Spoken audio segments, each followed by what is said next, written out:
guys, and welcome to Storytime with Teacher Bryce. Today I'm going to read The Circus Ship, and this book is by Chris Van Dusen.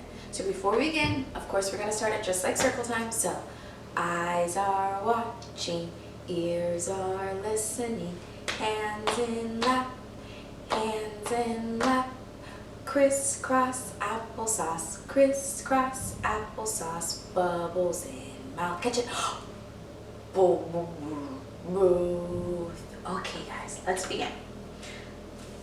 The Circus Ship.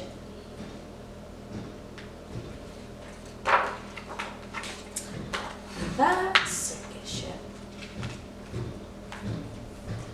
5 miles off the coast of Maine and slightly overdue, a circus ship was steaming south in fog as thick as stew. Can you even see the ship? It's so foggy. On board were 15 animals who traveled to and from. The next day it was Boston for another circus show. Let's count the animals. 1, 2, 3, 4, 5, 6, 7, 8, 9, 10, 11, 12, 13, 14, 15. 15 animals. Can you see any animals that you recognize? I see a zebra. What do you see? The captain, Mr. Carrington, was honest and sincere.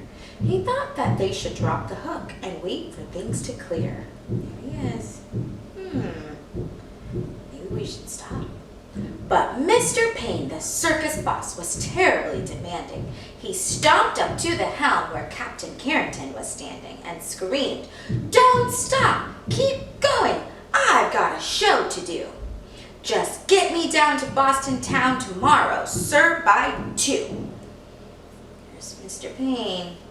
He does not look very kind at all. Then came a crash and an awful bash. Things flew into the air. The ship had smashed into a ledge that no one knew was there. Oh no, look at all the animals. They're flying everywhere. The shattered ship began to tip, then sink without a sound.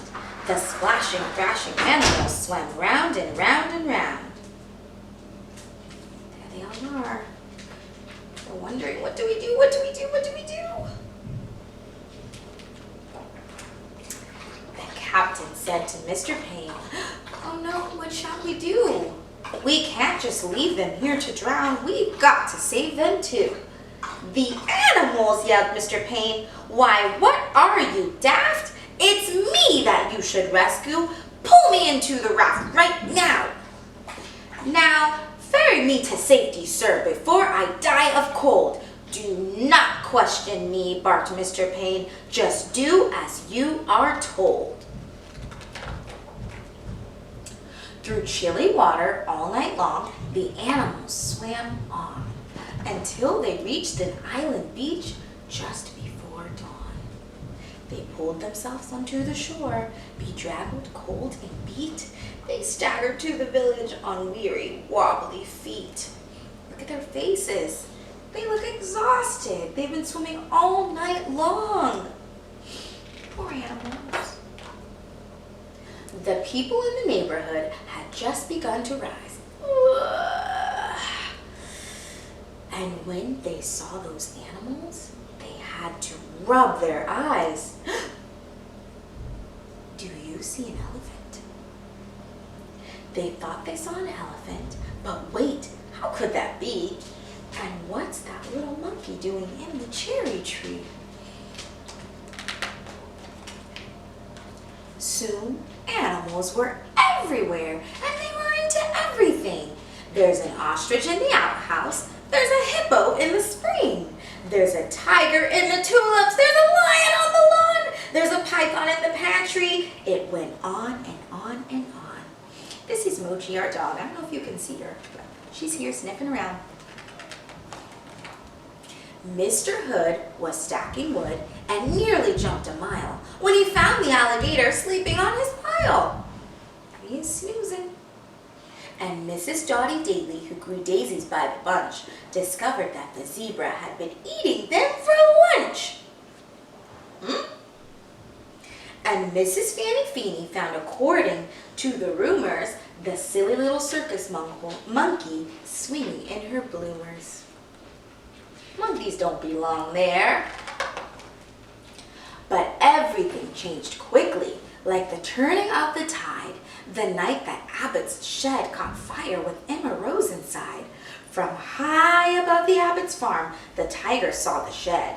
The sight of smoke and fire triggered something in his head. He jumped through the flames 1,000 times back in his circus days, so he ran past all the people and he leapt into the blaze. There he goes.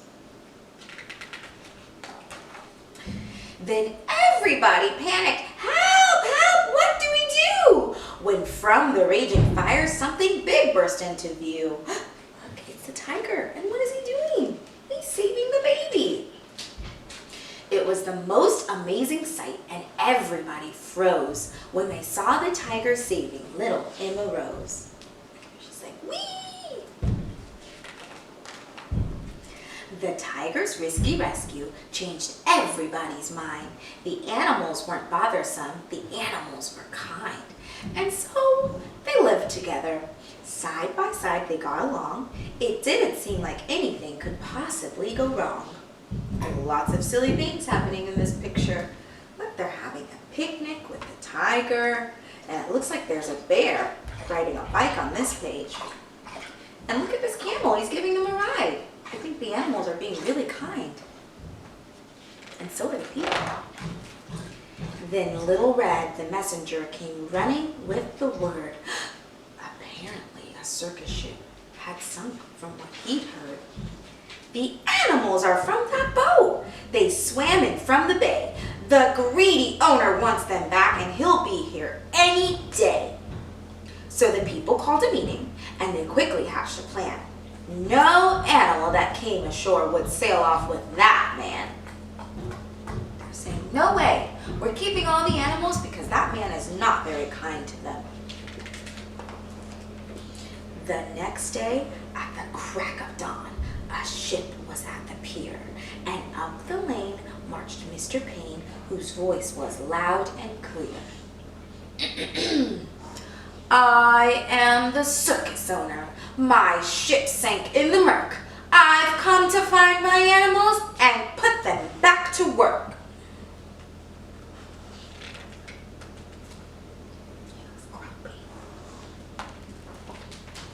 He hiked until he came into the center of the town. His face was red. He scratched his head. He stood there with a frown. Mr. Payne looked high and Mr. Payne looked low. But still, he couldn't see the 15 circus animals in his menagerie. Do you think that maybe you could see them? They're hiding. Some of them are hiding in the clothes. Some of them are hiding in the hills. Do you think that you can spot them? I'll put a picture in. He ran around the alleyways. He searched the village square. He even checked the chicken coop. His animals weren't there.